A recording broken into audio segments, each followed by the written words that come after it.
y'all, it's the NRW giving you your Game of Thrones Season 8, Episode 4 recap. Jacaris? Or was it The Last of the Starks? The Last of the Starks. Okay, y'all. I am Patrick Michael Strange. I'm usually behind the camera because I'm like the novice one of this Game of Thrones love over here. But I am... Notice the side eyes. I'm joined by our usuals, Marianne Gringas over here. And, of course... my man, the funny yogi, Guinea Mac in the house. Hey. And we're sending love to our gal, Cece, who's usually in this seat, who couldn't be here tonight, but she's repping for the squad on your local news station tomorrow, because she's filming that. So much love to her.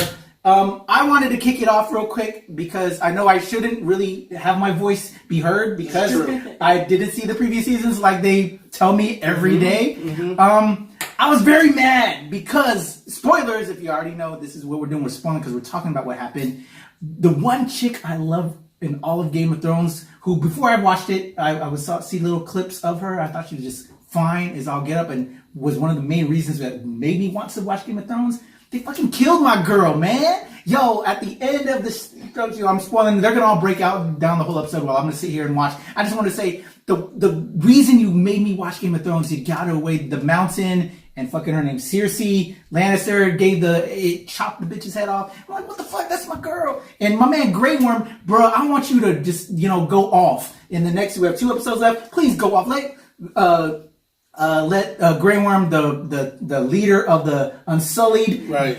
I want it to be the Ungullied. I need you to get gully, yo. I need you to go ham and just, what she said, your girl said, Jacaris, that's dragon fire. They're like, man, what the fuck? You made me fucking the whole thing up. But, yo, I want you to just go ham, bro. I just want everybody to die now because you took my girl out and I'm just upset. I saw blood all over the place. I saw the body go all the way down. Had me crying.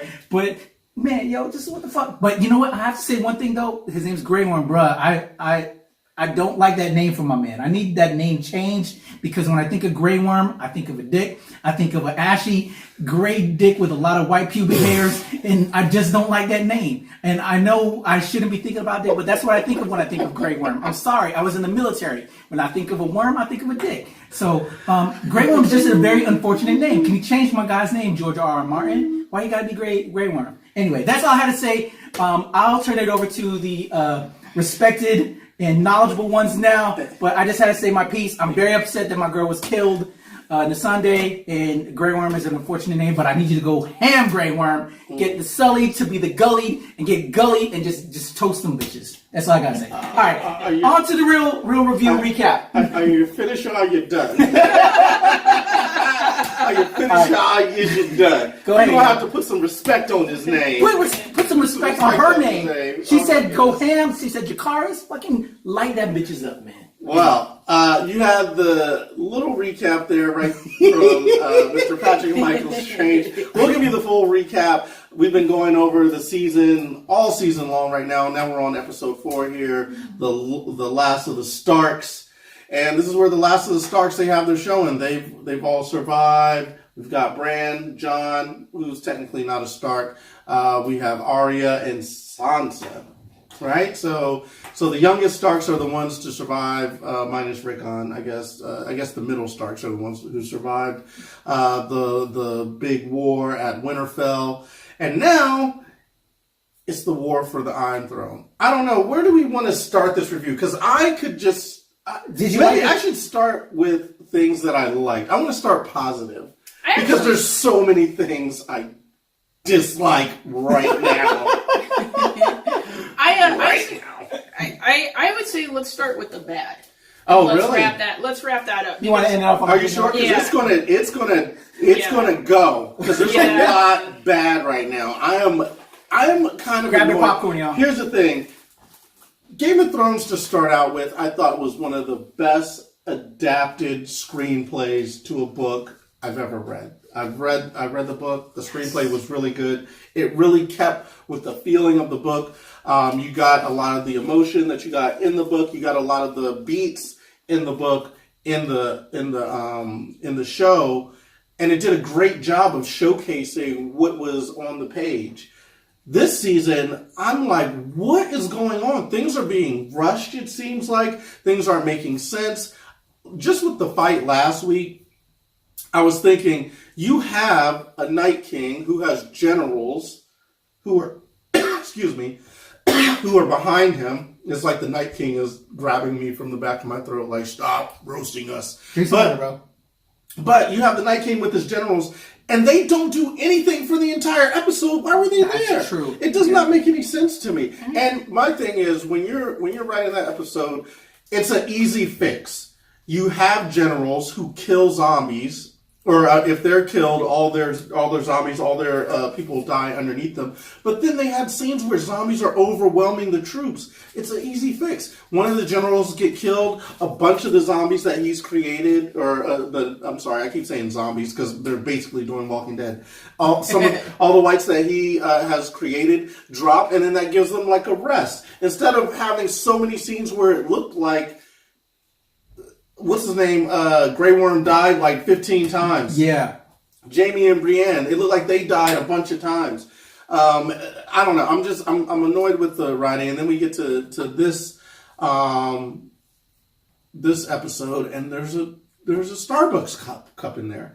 I just feel like the whole production has just lost the veil of what it was, and things are seeming rushed, and they're not putting things together in the way that they were doing in the early seasons. Well, I think, and they had more time this to create this. So I don't know what's going on. What do you think? Am I off for being so annoyed with this season? No, I don't think so. I think, sadly, and I don't know if it's just that we've been so spoiled with what they've done, because realistically, this is still better. That episode is better than most of the stuff that's on TV right now. True.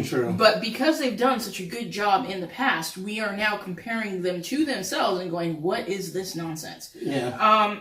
So I agree with you. Of all the episodes, I did feel like this one was the laziest. Lazy. It felt lazy. It didn't feel really well thought out. In terms of writing and in terms of production, right? All of the above. And I understood what it was supposed to do. It's we came down off of a high, or not necessarily a high, but such a it's like running a marathon. We were running up that hill, and then we were running down that hill at the last episode. So now they're like, okay, we got to get you guys back on level ground and get you amped for what's about to happen the following week. Is it possible to have another analogy? Because I have weak knees. When we start talking about running. No, I'm joking. I'm sorry. Continue. So I think that's sort of what happened. And I also think, too, this is, I think, and maybe this is a lesson learned about adapting series that aren't finished. Mm-hmm. Because I do think part of this is, I get it. George R.R. Martin gave them what's supposed to happen, but the problem is that I'm wondering if he didn't give them enough detail about what's supposed to happen, because just a suspicion of mine, but I sort of feel like he's going to write if he gets around to writing if he gets around to writing the conclusion of the books, I have a feeling it's going to be drastically different than what happened. Well, there's already characters in the books that are still alive in the books that aren't alive in the show, and there's I think they're all at different places too. There's Lady Stoneheart is in the books, roaming around somewhere. So that, there's all kinds of differences in the two. What I'm saying though is, and here's what I'm saying is, even though some of the characters from the books were not in the show, particularly for the early seasons, it was kind of understandable why you really couldn't do that, because it's one of those, you got too many players on the field. Yeah, and then they would marry some characters into other characters just to eliminate that. So it wasn't going to be able to tell the main function of the story. What I'm saying is that because he didn't continue the groundwork, and there was a lot of guesswork, because at least up until book 5, I think there was enough meat to kind of keep carrying it through. But the conclusion, it's like, what's happening here? So I agree with you. So I want to get into one of the first things. What was the first thing you disliked? Let's see. The episode started. I thought Well, let's just go through it so that way I can remember, because I can't remember where my annoyances began, Okay. but I know they began fairly early. So the episode begins out with all the bodies from the battle of Winterfell, which was amazing. Great cinematography. All the different generals go out and they light their different pyres. One thing that I noticed was I thought all the Dothraki died. However, there was still a Dothraki who was lighting the fire for his men. So I'm like, that's sloppy. I was like, okay, that's a little sloppy there, but whatever. Because what's his name? Jorah, he came back. He was with the Dothraki. He ended up coming back, which also was a little bit sloppy. That's the last episode anyway. But he ended up, fighting the wall of the undead and somehow coming back alive. So maybe one of the Dothraki also did. But to me, it just seemed a little odd, because you have that beautiful scene where all the Dothraki go out there and all their lights get extinguished. That's a beautiful scene.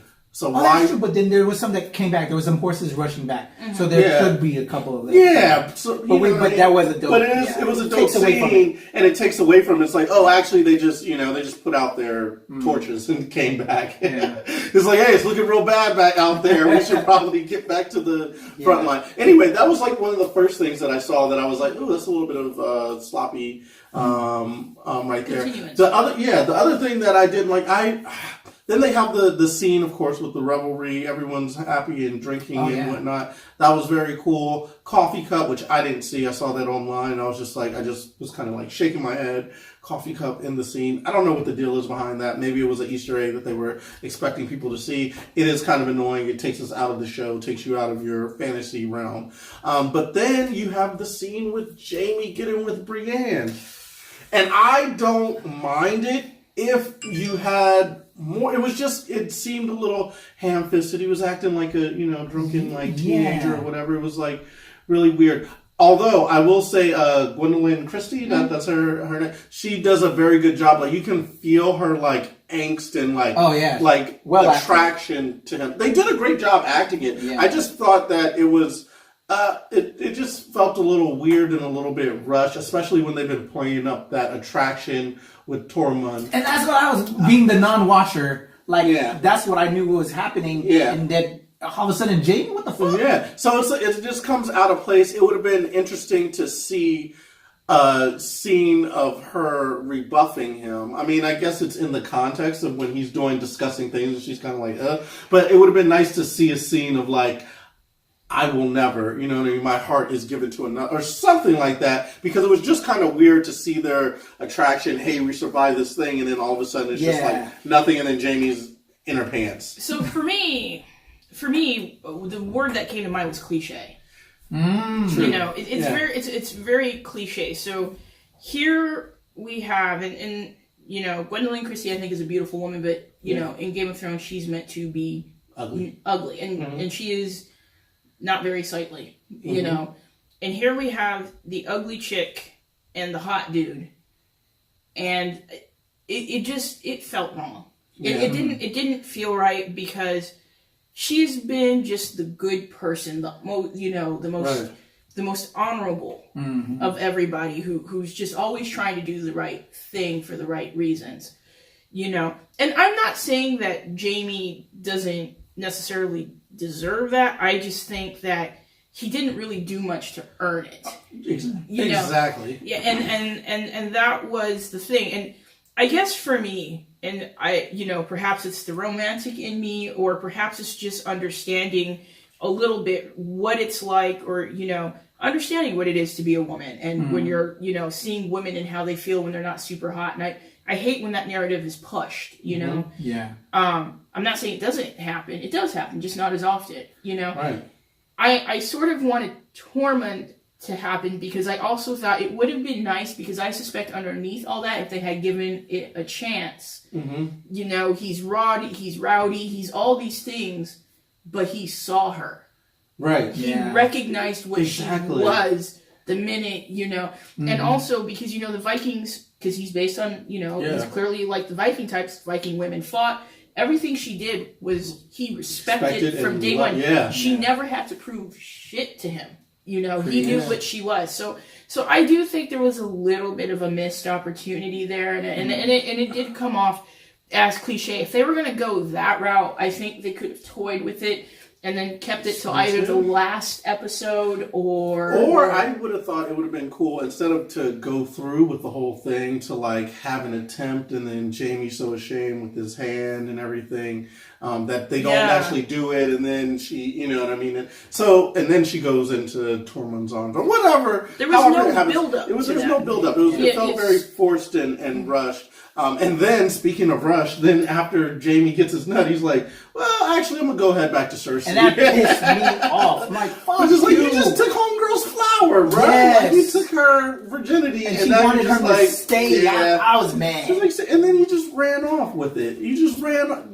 Mm-hmm. I will say this, though. I while I don't like that he left, I will say that I actually did... Well, I'm putting that scene in the like. Okay. Really? I did like that scene. I just think the overall arching... To leave her alone leading and just to it. go? Yeah, Listen, I thought that was... Because she's been ride or die for him. She's been ride or die for him, but it shows the commitment and how much that relationship between Jamie and Cersei is powerful, and it keeps pulling him back towards her. I thought that was cool. I just didn't like the whole them hooking up after all this time or whatever. But that part, yes, totally. So I didn't think at that scene that he was going back necessarily, because he does love Cersei, but it's now twisted and perverted, and he recognizes that. Mm-hmm. So at this point, I'm not sure that he's going back to love her or anything like that. I think he said that because for whatever reason, and we can all suspect what it is, for whatever reason he's going back, he's going on a one-way... He's, I think, figuring that it's a one-way trip, and what he doesn't want is Brienne to come and try to save him, or to hold on to any kind of hope when he's not expecting to come back. I think in his mind... And this is the part where I give that particular scene a little bit of credit, is it was actually, while awful, almost sweet of him to say, I am going, I don't want to say sweet, but sort of selfless, because he could have stayed. He could have said, F it, that's y'all's problem, I'm staying with this woman here in Winterfell, and that's that, But to realize, like, I gotta go back, because he helped create Cersei. Yeah. She is partially who she is because he enabled badly. Well, I think he's going back to try to slay her, or know what I mean? Right. We all think that. And so, but speaking of which, going back to King's Landing, then there's the whole thing with the decision of Dany and her war council, mostly Daenerys, and her war council, to go ride unto King's Landing with the dragons, which I thought was foolish. Everyone's saying, hey, you just fought a battle that you should not have won. Save for Arya being an assassin creeping, you would not have won that battle. And now you want to run headfirst into another battle where you'll be undermanned, your men are tired, it's a long march. They're really unsure of what just happened. They just lost a bunch of their countrymen, and you're marching them into another battle? Doesn't make sense. And it shows how smart Sansa is. I like the scene showing the differences between the two, because you need that conflict and whatnot. I didn't like the decision by her, and she paid for it by losing another one of her sons. So my whole thing with this, and again, it goes back to sloppy writing, right? Mm-hmm. The one thing that still hasn't been established in this whole thing is why Sansa doesn't like her. Like, I get it. The North doesn't trust. Yeah, she doesn't trust her. Doesn't trust outsiders. Yeah. But let's just be honest here. If somebody comes to help me and loves your brother and helps you in a war that you're not supposed to win, they've already lost one of their sons to this thing. Yeah. And they said, nope. This is what needs to happen. Right. You know what I mean?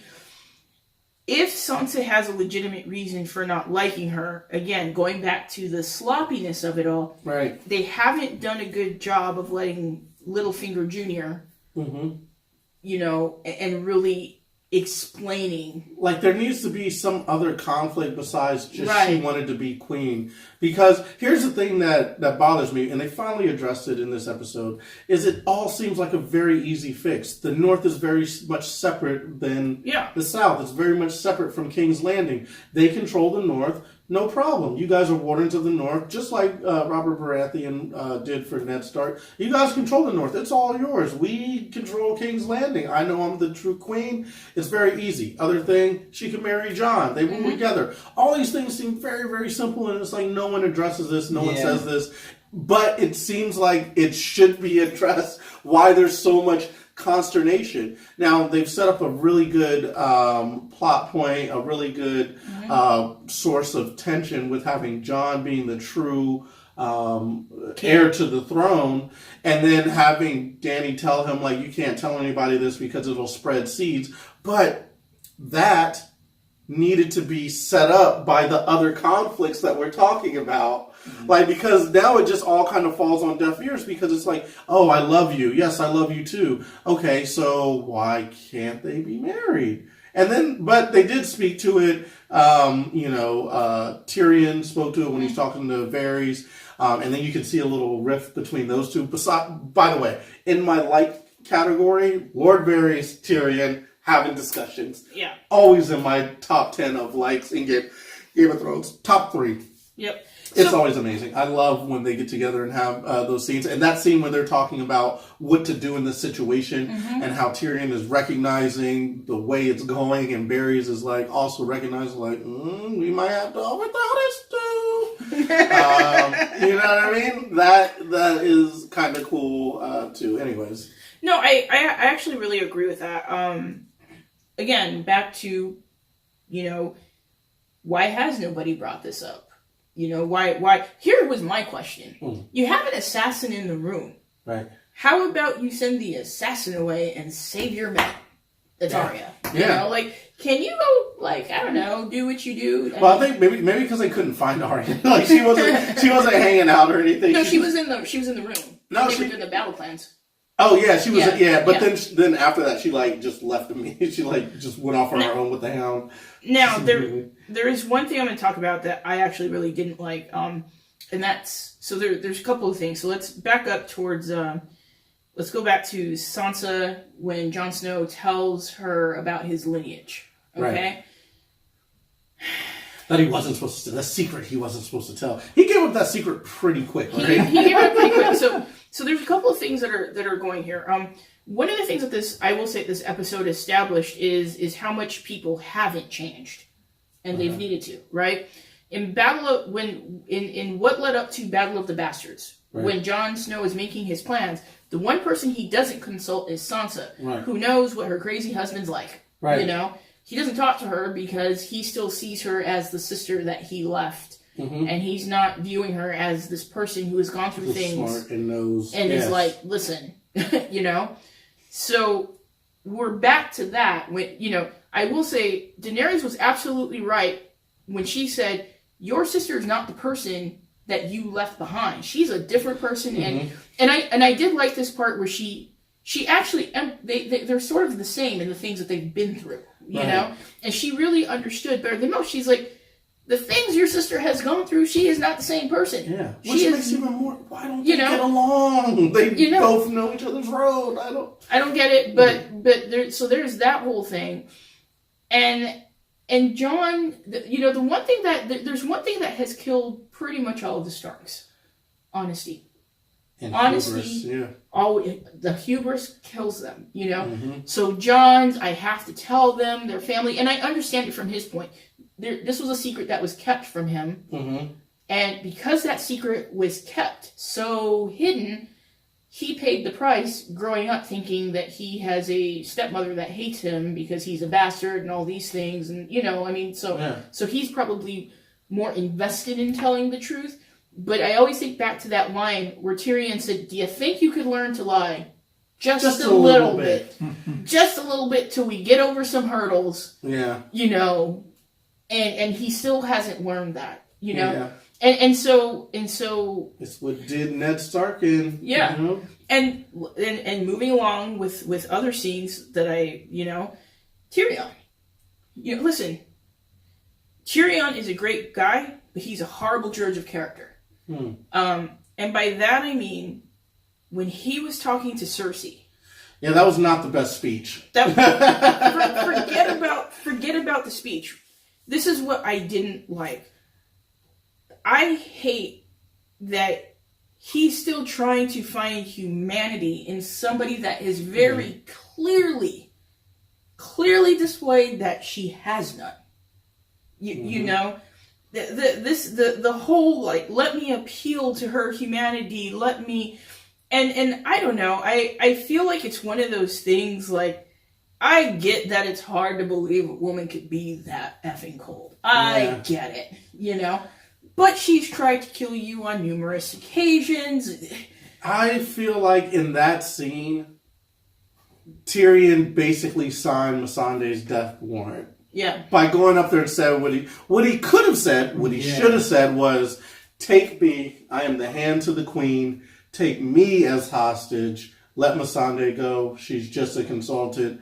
Like, he wasn't trying to save her life. I don't know what that speech was. What did he think was going to be the outcome of what he said? You have no heart. We've always known you had no heart. You've been a cold bitch, and you only care about your kids. Like, what? That's Killed my girl. I feel like Missandei should have interrupted right there. Like, no, Jakari's the little guy. Stop this right now. He is not saying things to save my life. This is not going to work. I feel like that is what she should have said. She should have interrupted him, because it just seemed to me like, yo, what are you doing? That is not a great thing to say to her. But I once again chalk that up to sloppy writing. I think there was a better, like, it just doesn't make sense. Like, Cersei, he knows Cersei, everyone knows what the outcome of that little soliloquy is going to be. She's going to not take offense to it and probably kill the person you're trying to save. It's not going to work. So why have it in there? So I don't know why Tyrion's, because it doesn't seem to me that Tyrion's character, who's a very intelligent person,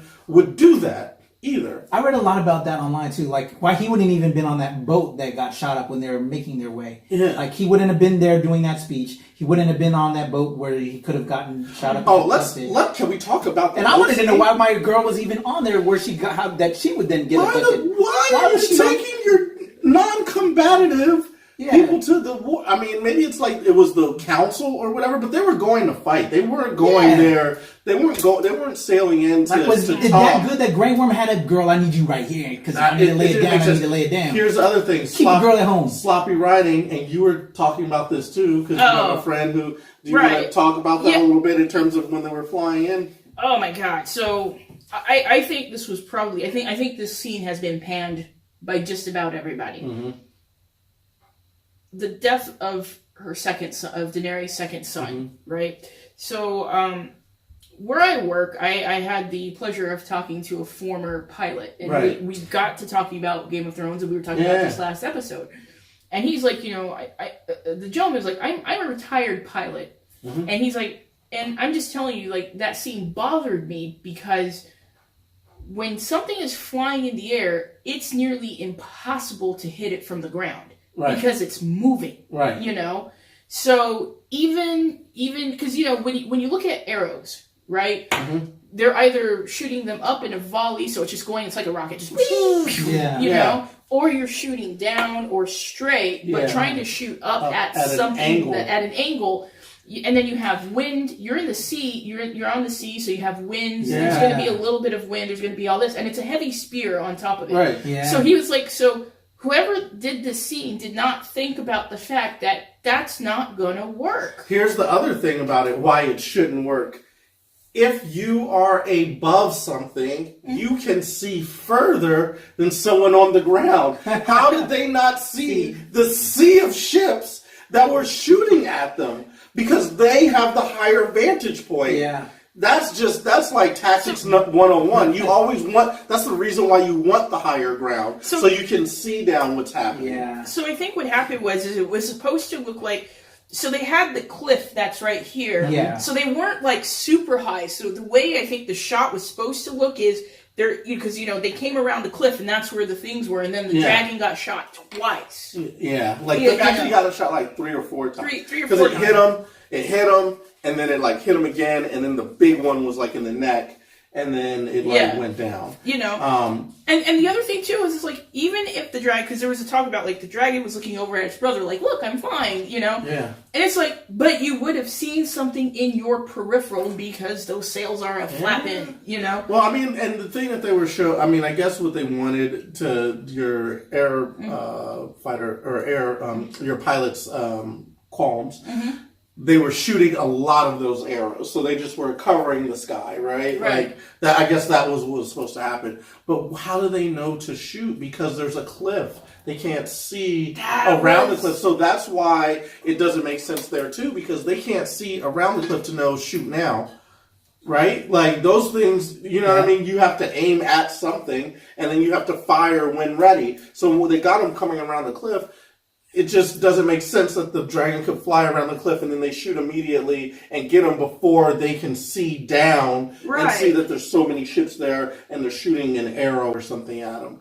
I just thought that was a little bit sloppy. It kind of annoyed me. I mean, I was very upset that the dragon got hit. I actually exclaimed, "No!" Yeah, I was like, "No!" But it wasn't the good no that they were going for. Look, there. The Game of Thrones claim to fame was the unexpected. Mm-hmm. The unexpected. But I don't think this worked out quite the way they thought it was going to work. Because, real talk, I expected a dragon was going to die. Yeah. Because realistically, Daenerys, for everything she's done, she hasn't really sustained hugely heavy personal losses. Mm-hmm. You know what I mean? Right. She lost her barrister, her husband, and her Viserys, her dragon, right? But this was like, that dragon deserved better after surviving that war, and this is what you did. And it just wasn't... Again, how do you come 3 dragons up and now you've lost 2 just off shoddy decision making? Mm-hmm. It's really annoying to see. Right. And then after that, I mean, the scene with all of the arrows hitting the ships, amazing. That was dope. Tyrion's decision to jump into the water. I'm like, why do you keep jumping in the water, bro? You're like get a life raft or something. And then that was cool looking. That was dope. That was dope looking. Yeah. Like those big arrows hitting when they took aim. That was very cool to look at. The decision to hit the dragons. Anyways, I'm sorry, go. No. And then the other side of that too, and I'll finish with this because then after that I'm just. We move on to what was, like, pretty serious. Euron has not been given enough time to develop as a guy who would do that. Okay. And here's what I mind. Well, he's clearly on Cersei's side, and he's got a son on the way, presumably, because that's what she told him. But what I am saying is, we get a sense that we haven't had a chance. Oh, that he's capable. That he's capable. That he's good enough to make. Like take that shot. Okay. Yeah. Like that we have not established. Like we've presumed he's a problem, but it hasn't been proven that he is a problem. Right. You know what I mean? Like who thought of this plan? Him or Cersei? Right. And that's really important because if this was his plan. Then that changes things about Cersei a little bit. But if this was all her, then what the hell are you there for? Yeah. So I just think that again, they could have spent some time letting us get to know because even in the books, I will say if you guys haven't read the books, I'll say this really quick. It is well established for the short amount of time that Euron is in the books. It is established that he is a problem and that people should be extremely worried about him. Exactly. Because when they say it could always be worse, he is worse than Cersei is. Yeah. She sucks, but she's not in the habit of just killing people if she, particularly, family members. Family members or even the general populace. She doesn't like her Although, subjects. untrue, Cersei did blow up the Sept with everyone in it. Cersei is known to kill a large number of people for revenge because she doesn't actually like like Tyrion said in his speech, she doesn't actually like the people that she's ruling. She doesn't like anyone. No, but what I'm saying is when she blew up the Sept, right? I agree. She killed a bunch of people because it was the religion that she had let in, and she knew she had to wipe them all out. What I'm saying is, while she didn't care about the surrounding people that got wiped out in it, it's not necessarily that she was intending to wipe them out either. But she would have. She would have killed. I think in the books it's established too that Cersei is like, I don't care, kill them all. Like, I'm saying, you know, what I'm saying is the difference between her and Euron is Euron will just go and kill these people for sport. You know what I mean? Yeah. Everything she does is, listen, if you stay off my radar, we good. You know, if you don't bother me, if I don't have to deal with you, stay away from me, we good. You know, Euron is like, I've done nothing to you. I don't care. Stab. Well, here's another thing that bringing that up. That scene of Cersei having her trial, getting her queenship back, then having to go stand trial, and that set up to, she's not here, to blowing up the set. Excellent writing. Great build up. This, Dany rushing in to fight at King's Landing for no reason. Terrible. It doesn't make sense. It doesn't make sense to why she would look at one of her advisors who said, you know what? I've always told you that if you were making a mistake, I would look you right in the eye and say, you are making a mistake. Hey, Daenerys, this is a mistake. Don't do it. And then she's like, I'm going to do it anyway. And then she gets her dragons killed. Now, then they all wash up on land. And then they take their little piddly group of troops to the gates of King's Landing. Why wouldn't Cersei just say, hey, we just blew up all your ships. Why not just surround them all and kill them right there? It seems like a thing she would do.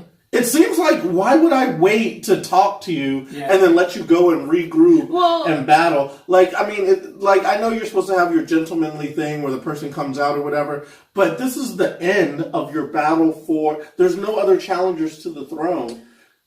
But you could end it there. Cersei, okay, but here's one thing. Okay, I will say this. Here's one thing we did forget. Cersei's a showman, or showwoman, okay? She wants her enemies to know that she's defeated them. You know what I mean? I get that. I'm just saying they are a small force in front of the entirety of King's Landing with all their troops. They could easily be surrounded. Their whole ships were just decimated. Like, easily surround them. That's the end of it right there. You know what I mean? But what I'm saying is her need to show, okay, she could have, let's go back to the Sand Snakes, right? Yeah. Think about that whole conversation. I know you didn't see that, but there's the whole conversation she had with Ilaria Sand, where she's like, I sat here trying to think how I'm going to kill your daughter, you know, after what you did to my daughter. You know, I thought I'd have this guy crack her skull, but that's just too quick, you know. Then I thought, stab her, you know. So she's like laying out all these things she thought Methodical. She's very methodical. So for her, the victory isn't just in winning. The victory is in slowly peeling your skin till there's nothing. And with Daenerys specifically, that's what she's looking to do. Like, to take everything from her, you know? So until she's killed the dragon, until she's killed all the advisors, all of it, she's like, I will take everything.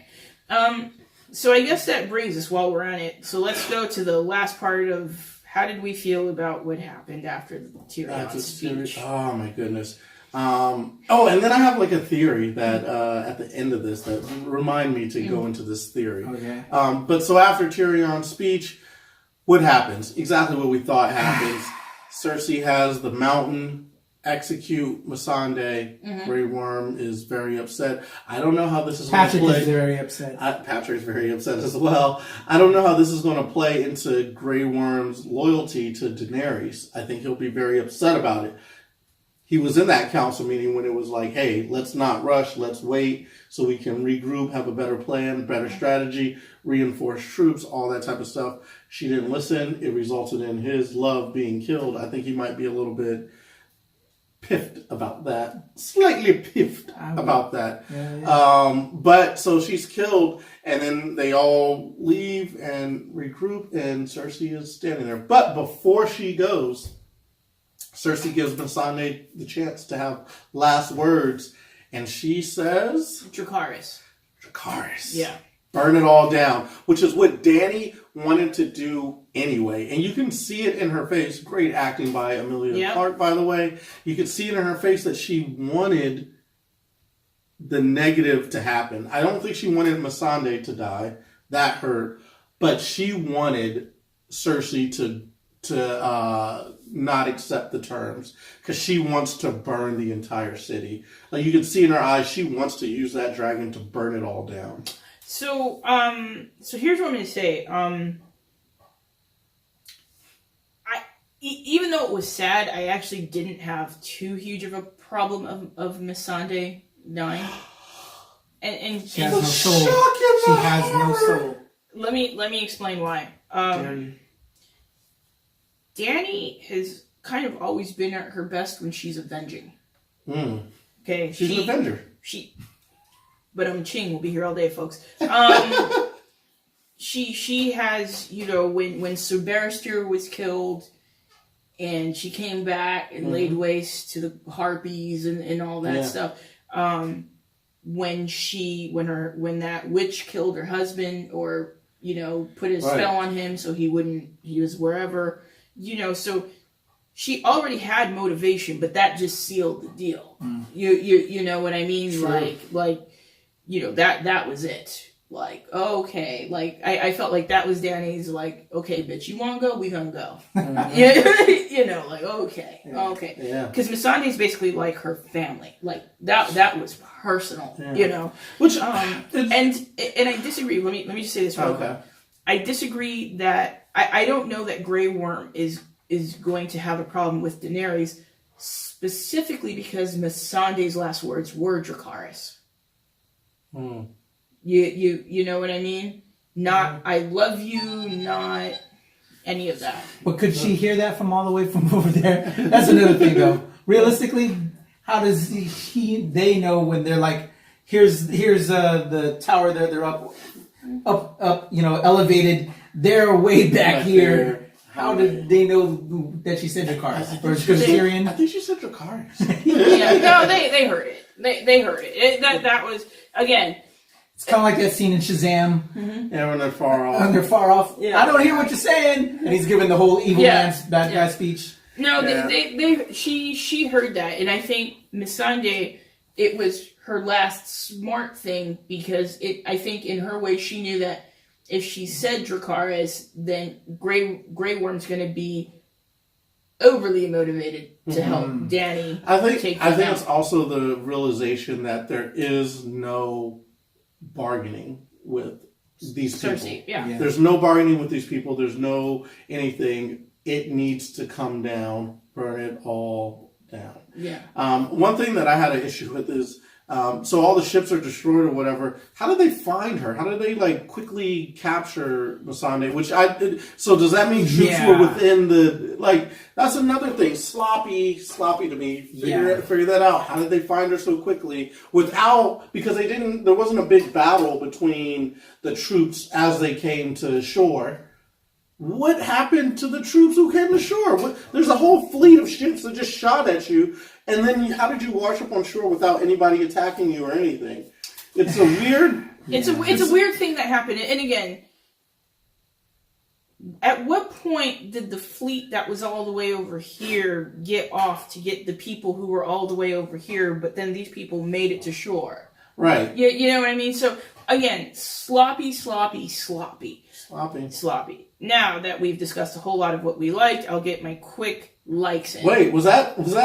Oh, that was what we didn't like. That's what we didn't okay. like. Mostly what we didn't like. Now we'll talk about what we like. Okay. Okay, so big fan of the scene of after everybody died. One thing that Game of Thrones hasn't given us is outright laughs. We've always gotten a chuckle out of Bronn and Tyrion. You know what I mean? But it's always been like a smart chuckle, like, oh, I can't believe you said that, Right. Listen, I need a show about Tormund by himself. Mm. I will watch that shit. I Yeah. will watch it. He's good. I enjoy that. Here's one thing, since you brought it up, I also don't like the quick flip of Bronn being like, okay, now I'm assassin and I'll kill you guys for money. You know what I mean? Like he has been with Tyrion for so long, and Tyrion gave him his knightship. I thought it was okay. Yeah, I would he just came off like extra aggressive. You know what I mean, towards Tyrion, who he's always been kind of not loyal to, but he's always been down with. He's always been like, all right, I'll take your money over everyone else's money, right? You know what I mean? He knew that Tyrion paid the most, but he's always come to Tyrion like, yeah, cool, all right, cool, I'm taking your money over other people's money. I never got the sense that he was ready to sell Tyrion out without hearing his bid or whatever. And in this sense, I got the sense that he was immediately ready to kind of take them out, without hearing that bid. Even though, in the end, that's what happened.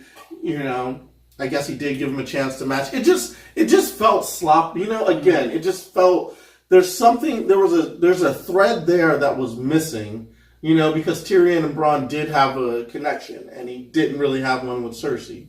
There's a thread there that's missing, I thought. I disagree. Oh, okay. I disagree. Listen, Bronn likes Tyrion, but he's loyal to gold. True. He's loyal to gold. And while I think I agree with you because it was sloppily written, it didn't come across the way it should have, but I think the intent behind what Bronn was doing is Bronn has seen what Cersei is capable of. Yeah.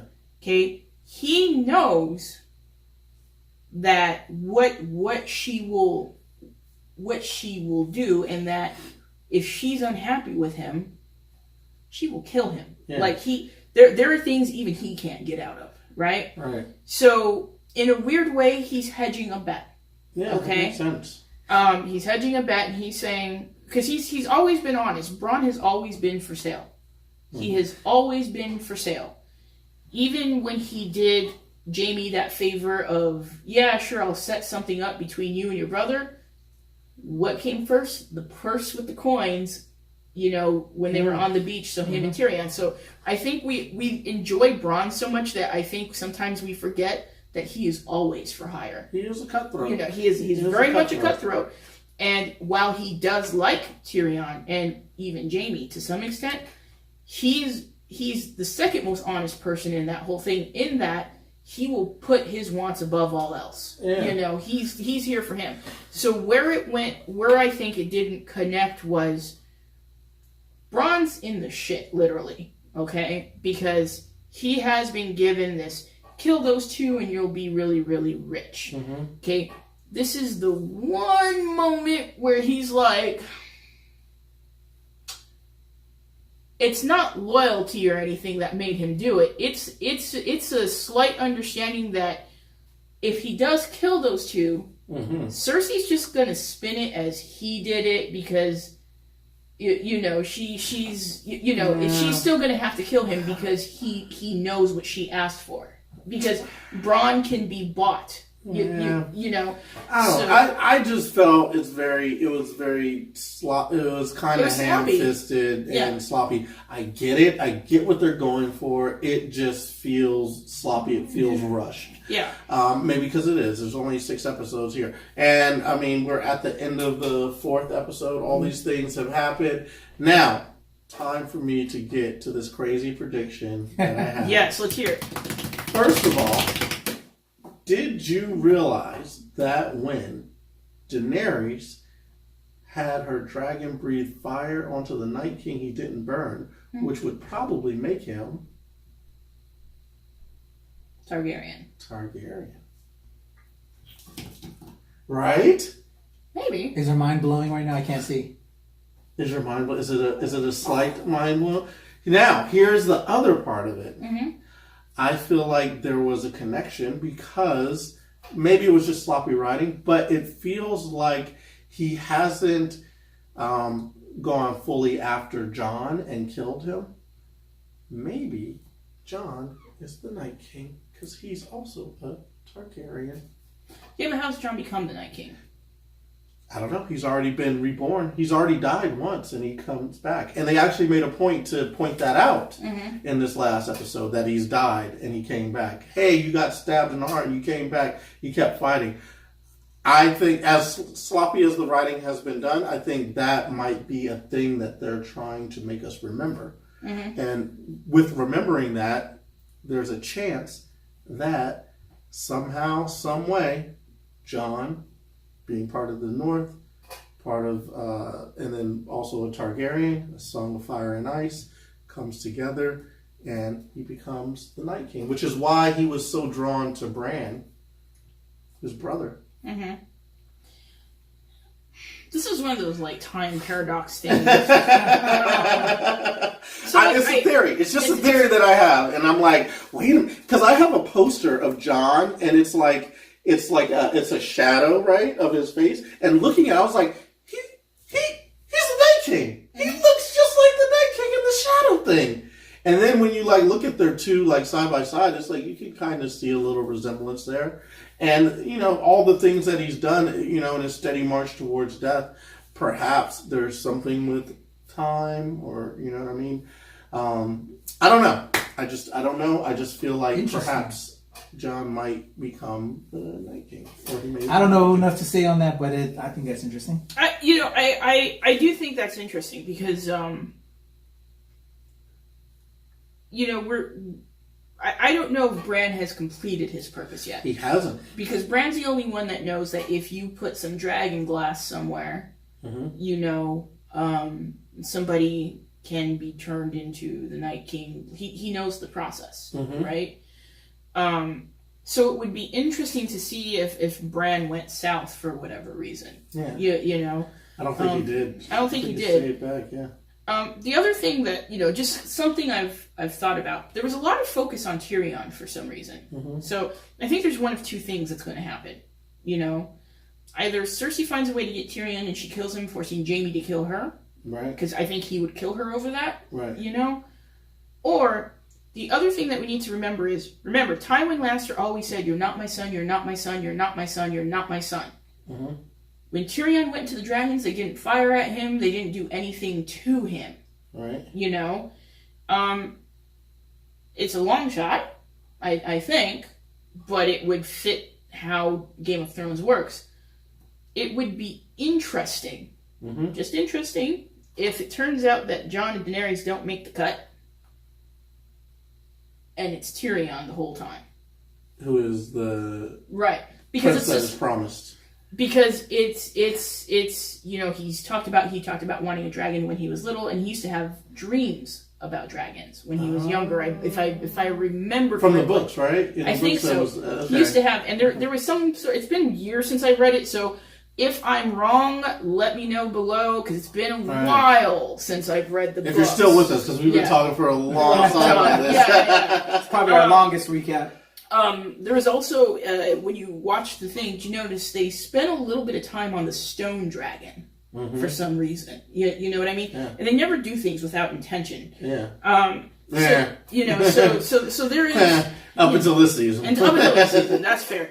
But my whole thing is those are things that I've never forgotten, is Tywin always harping about how Tyrion is not his son. You're no son of mine. Right. Blah, blah, blah. And it was, I feel like the way Tywin was, if he was certain that Tyrion was his son, he would have had less vitriol towards him. Even though he's a crappy father, and there was something about the way he always talked about how you're not my son.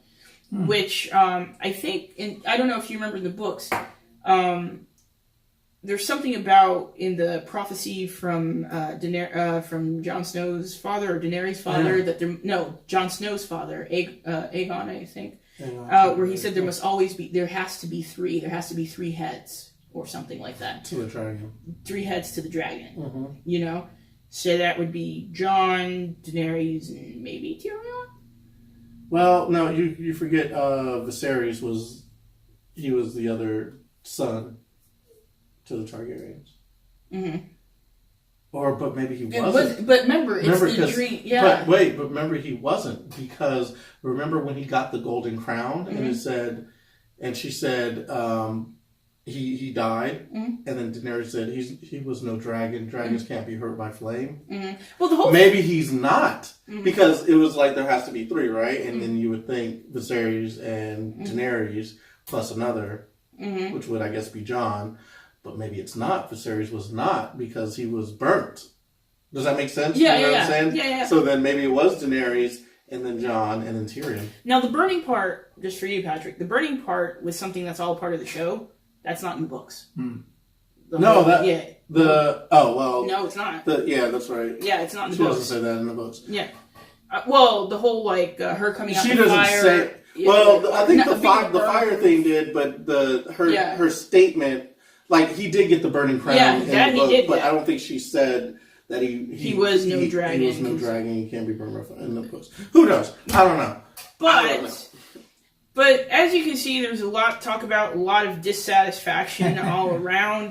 We know we've kept this long-winded, so, just let us know what you think. Comment down below. Let us know what you think is going to happen, what your theories are. If we messed up some stuff from the books, let us know. I think Jon Snow could be the Night King. That's my prediction. My predictions so far have been wrong. They've been totally wrong up to this point. Let's to finish this off, because your house Targaryen? No, I'm House Lannister. House Lannister and your house Targaryen. I'm Targaryen. Quick hot take for the next episode for your particular house.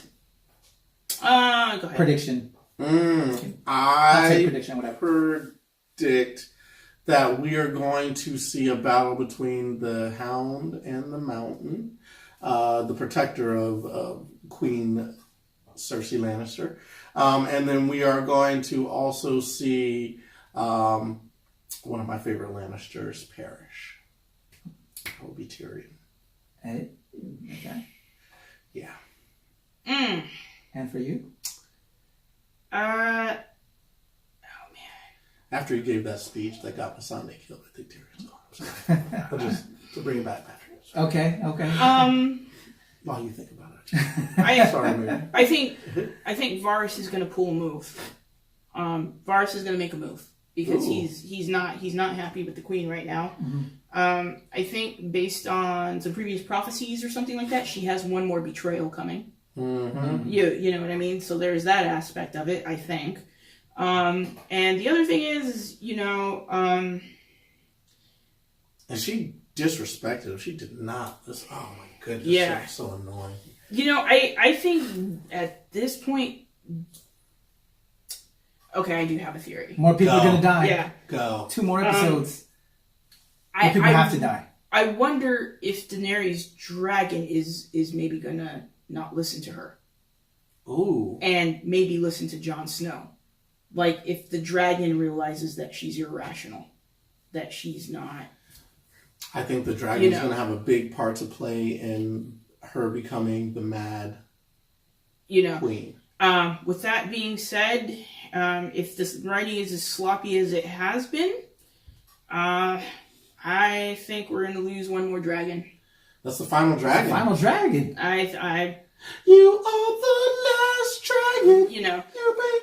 I'll be honest. But it makes sense with this floppy writing. That's what you're thinking. Yeah. The writing. Normally, you can have some good ideas of what's going to happen and whatnot, but I think with this portion of it, I just don't know where they're going. I just don't know either. It was very, very. I mean, you have a battle that you think is promised with the Night King. You're like, this is the battle, the end all battles. It's like, nah, actually not. It's over. And now it's like Cersei, but then they rush into battle to fight them. So it's like, well, this doesn't seem like it's going to be a fight at all. Game of Thrones did a really good job in the past of like playing that like whack-a-mole or that what is that cup game where you're switching things out where like one person is on top, you're like, ooh, how are they going to get out of this? They'll never get out of this, and then switching it back. And now it just seems like that's not the case. They're totally undermanned. I mean, I think Dorne might come back into play. They might come back in with some troops or something like that. But even that would seem underpowered because they're really not fighters like that. They don't really have an army like that. Yeah, because they did say in the episode that Dorne pledged their support to her Right. because of what Cersei did to the Sands. But also the Sand Islands, which is where Missandei was from. She was like, we're not really fighters out there. We, you know what I mean? We on the beach, we chilling, we play hacky sack. You know what I'm saying? Like they didn't get down like that. Yeah, it's just too convoluted to make any real calls. You know. Right. But I do think also, this isn't my house, I will just speak for the Starks. I think that Arya is going to get one more name off of her list next episode. Okay. I think she's going to help against the Mountain. I think the reason she is with Clegane is to help him with that. And I also think she might even get a 2-for-1. Because the Hound was still on her list. He may get injured enough that she has to put him out. And then she's not going to want to. That would be good. That would be good writing. That would be good writing. So let's leave it on that note. We will leave it on that note. Really, really enjoyed the build-up of the seasons. Can't say I enjoyed this last episode or this season by itself. But I've really enjoyed the series so far. This last season's been a little bit disappointing, but hopefully they'll bring it back home with these last 2 episodes. Uh-oh. Is that you praying for it? That's just me hoping they get it together. Hoping to get it together. Well, I am Glenn Lawrence, and Marianne here, and Patrick Michael Strange. We're tired. Okay, we're tired right now, but we are here for you. Right? Yes. Patrick, do you want to take us out? You started us off. Do you want to take us out? Rain, dragon, fire, burn it down. Burn it down. That's all I know. I was John Wall during, not John Wall. John Wall. John Wall hit that 3. He should have shot the 3 to save it. My question, but I'll say that offline. Where was John Wall during all of that? Where was John Wall? A girl on the boat. Where was John Wall during this episode, yo? John Wall, what you been doing? He don't show up for the playoffs. He don't show up for the last battle. What's going on with John Wall at the wall? Yes. I don't get it. Yes. Because I'm the man behind the wall, right? Or something like that. I don't know. The name you gave me. Well, I mean, anyway. You know what? We do have wizards in this show, so he would be the wizard that we were looking for to come save the day. Let me know. That's the show, man. We're just going. That's sloppy writing. John Wall was not in the episode. How dare they? Anyway. See ya.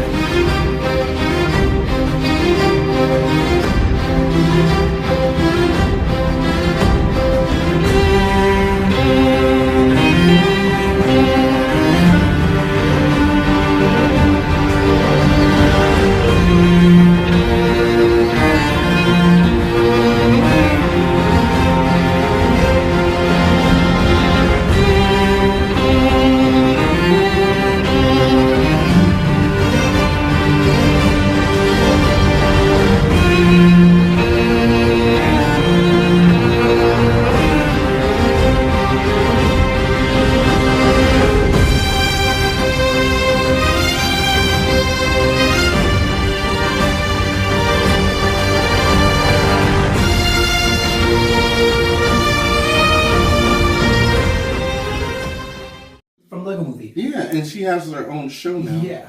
All right, papers. I love Kate Micucci. Papers. She's cute. The papers. She's a Papers. cute little- We need to stop almost lighting your house on fire. That's what needs to happen. All right.